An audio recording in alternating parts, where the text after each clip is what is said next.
Hello and welcome one and all, I am Old School Gamer 1971, a special shout out to Millie and Lloyd. Hope you're all having a great day and are staying safe. Today's subject matter is Third Hour Thoughts, Astro's Playroom. Before we begin, if you enjoy the video, give it a big thumbs up, like, and if it pleases you, check out my channel and subscribe. So without further ado,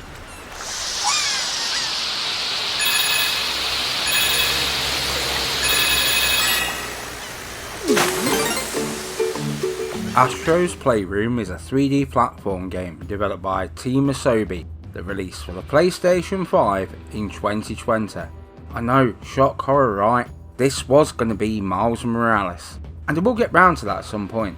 But whilst I was sorting out my thoughts on the PlayStation 5 and its impressive games so far, it was this game I was thinking about, so this gets the first review. This is a tech demo that shows off the DualSense, and boy does it do a good job. Astro is from Playroom and Astrobot Rescue Mission. Asobi Team is a developer, an offset of Japan Studio. Established in 2012, their first game was Playroom for the PlayStation 4, which showed off what the camera could do amongst other things. They moved on to Playroom VR. Again, it was to show off hardware. The bots had been in both playrooms, and it was finally time for Astro to step into the fray in Astrobot Rescue Mission. This was a fantastic game for VR, but if you didn't have VR, how were you supposed to play it?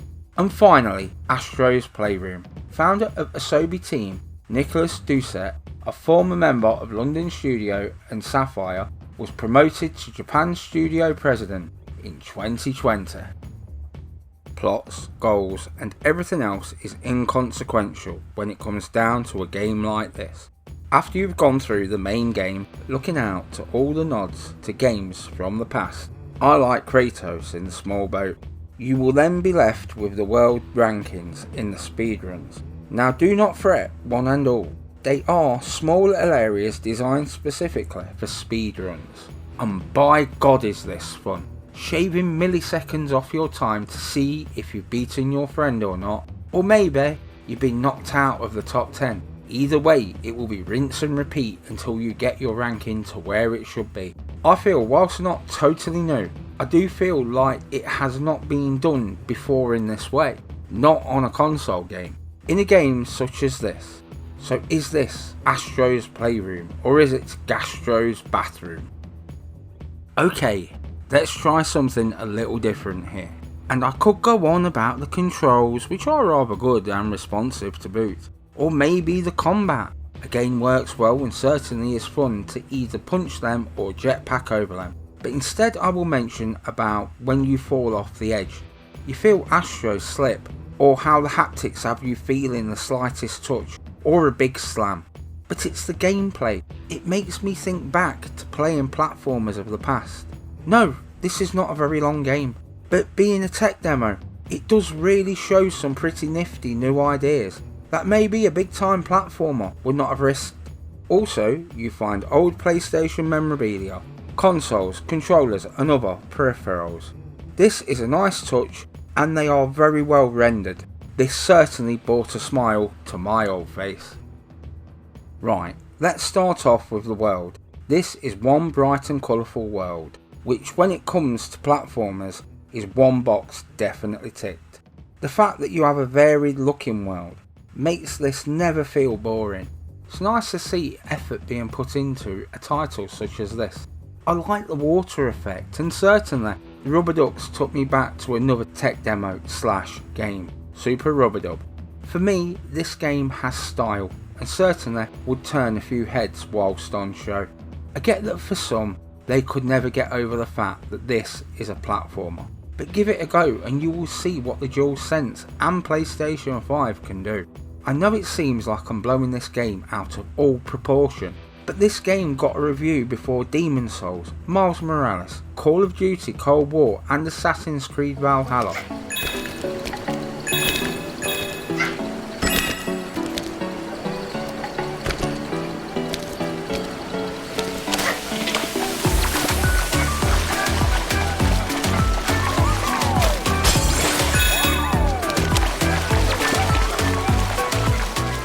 Musically, this bounces along rather nicely, and certainly you will be humming it later in the day. It sets the mood rather nicely and certainly adds to the game's aesthetics. Some mascots' music is instantly recognisable.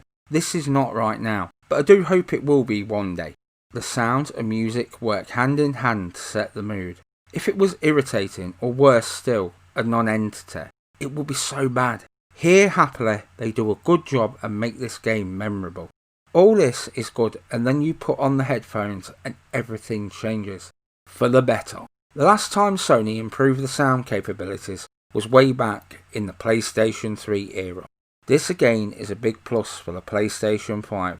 Again, this will bring games to life, and I for one cannot wait to see how it is all utilised. I can tell you honestly, the DualSense is a massive step up technology wise, even down to the first time that you load up the PlayStation 5, the title screen. Astro runs across the letters of the word Playroom. The double O changes material. This feels and sounds different each time. It doesn't just draw you in, it immerses you into its world. I would be looking around the world for different surfaces to see if they feel different, and they do. Whilst I had some expectations of what the game would bring, it by far exceeded them. To me, when the tech demo brings about the feels of Mario 64, to me they have outdone themselves. The moment for me when I went, God damn, this is something else, is the sandstorm bit, where you feel the grit bouncing off the character. Or maybe when you see the controller built out of blocks. Or maybe when you are blowing on the microphone to move the raft forward. For me, they could have charged me for this and I would have been happy. Bang on. I will be going back to the game, and here is why. Speedrun. Yes, I want to collect all the gubbins from the game, but when you can race against the world, no, better than that, your friends. No, the game is not overcomplicated, nor does it need to be. Easy to play, but hard to master. It has been so long since a new, fun little platformer came along for the PlayStation brand. The best bit about this game is it's free with the PlayStation 5. You just download it and then you are away. I know so many people who would just love this game. Shane Herbert comes straight to mind. Anyone that wants a polished 3D platformer, one that has remembered what brought the genre to the dance. Fun. With all the hardware improvements, I can only hope that developers take advantage of them all.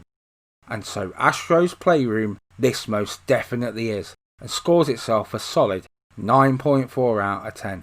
I'm off for just one more go. One more, I promise. Well, maybe one more after that.